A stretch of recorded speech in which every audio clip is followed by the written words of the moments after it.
In Morocco, opera is rarely visible, yet it persists, carried quietly by those who choose it. Today we welcome a remarkable artist whose life bridges worlds that rarely meet. By day he's an engineer, precise and analytical. By passion he is a musician, a singer, composer, and a multi-instrumentalist. He teaches piano and classical singing, guiding new generations to discover the power of music and their own voice. Yassine Kak, thank you for being with us. Hello, Rim and listeners of Rabat Chaine Inter. I'm very happy to be here with you today. Thank you for having me. The pleasure is ours. Yassine, you're both an engineer and an opera artist. How do you live between these two worlds? Oh yes, there are two very different worlds. How do I feel about it? I feel like I'm having two contrasting identities. My alter ego deals with machines and electrical motors and wires during the day, and by the end of it, I wear my superhero costume and I sing. I'm fighting crime with singing. Right, I see. It's fascinating to think about that shift from one world to another. Speaking of which, do you remember the first time opera truly moved you? The first time opera moved me. You won't believe this, but I was watching an episode of SpongeBob. SpongeBob? Believe it or not. So there was this scene where a shoe was falling in slow motion and it was going to hit the character Squidward on the face. And SpongeBob sort of saved him. Anyway, during this slow-mo scene, they played an excerpt from an aria, a very famous aria. I didn't know it back then, but I knew it later. The aria was Vesti la Giuba from the opera Pagliacci. I didn't understand the lyrics. I didn't know what it was about, but it really, really moved me. The context was a comedy. SpongeBob is a comedy, but it really moved me. I don't know. And later I looked it up, and that's probably the first contact I had with opera. That's the most fascinating story, Yassine. And that first spark, it must have grown into a deeper journey, definitely. Which leads me to wonder, what place does opera have in Morocco today? Well, it's mostly unknown and misunderstood. Definitely. It's probably a cultural thing. There's also the language barrier. You have to make an effort. If you want to really enjoy opera, you'll have to make an effort and look up the lyrics and translate them to a language you understand. And I don't know if people are willing to make the effort, to be honest. But I am very optimistic because music is kind of a universal language. And the public, especially the Moroccan public, they are very curious and very open to new things. So I think if we raise awareness about opera and if we adapt it to the culture here, I think we can interest people into going to the theater and enjoying this marvelous art form. Right, yes. And when people see opera only from the outside, I imagine, it can seem distant. Which leads me to my next question, Yassine. Why do you think opera is often seen as an elitist art form? It is seen as being elitist, but it's not really elitist. It's for everybody. It's for humans.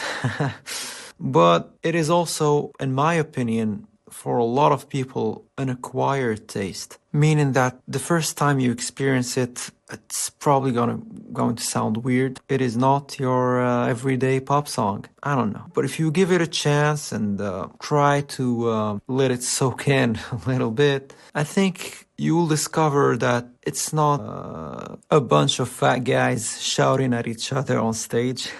It's totally not that, and it's actually something beautiful, very beautiful.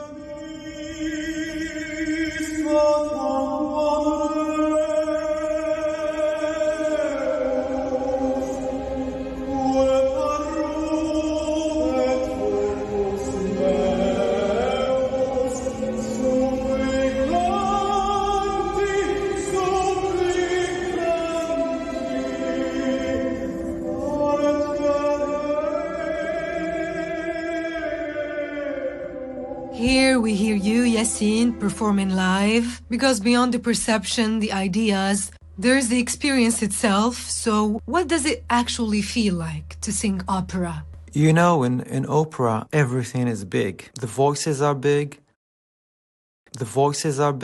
And also the emotions are big. So it's very physical, and I wouldn't say very taxing emotionally, but you really have to embody the character you are playing.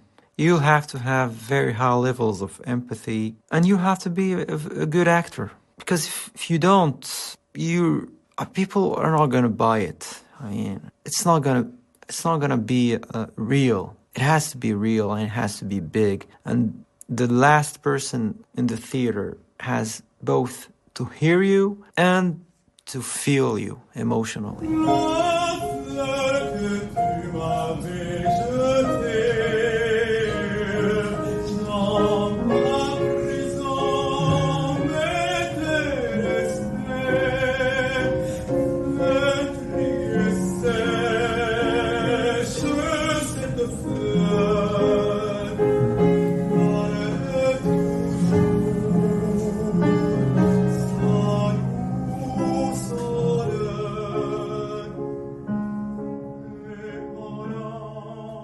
Wow, I can feel that. Hearing that, it's clear that singing is about more than just technique. It's an experience. And Yassine, when you pass that on as a teacher, what matters most to you when you transmit this art to your students?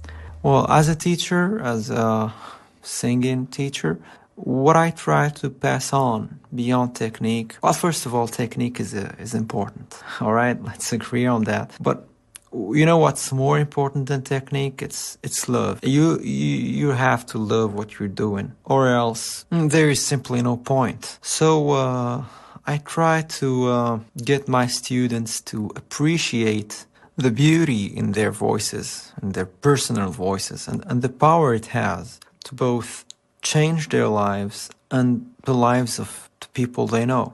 I can see how invigorating and powerful it must feel to embrace the beauty and strength of one's own voice, definitely. And teaching, it shapes not just the notes, I suppose, but how others will see it. Which brings me to my last question, Yassine. If you could change one single thing about how people see opera in Morocco, what would it be? Well, if there is something I want to change about how people in Morocco see opera, opera is not an art form for the rich elite, the snobs. No, it's something that can move anybody, no matter where they come from. And you just have to, as I said, you just have to give it a chance. Well, that's it. Let's give opera a chance. Let's give opera a chance. What a strong, powerful motto, Yassine. Thank you for gracing us with your presence today on the waves of Chaine Inter. Yassine Kak, it's a pleasure to have you here to talk about your journey as an engineer, musician, singer and teacher, and to share your passions for opera in Morocco. Oh, it's been my pleasure. And if I may add one last thing, I think music generally, not just opera and classical music, but every music style out there, it's not meant to be experienced on a cheap pair of earphones. It is meant to be experienced live. It is a real life experience that I encourage people to go out there and go see live shows, go experience music the way it's meant to be experienced. Thank you. Definitely, opera or other forms of art come alive through presence, through sitting in a theater, listening, feeling. So step into a theater, listen, and let yourself be moved. Let yourself be moved.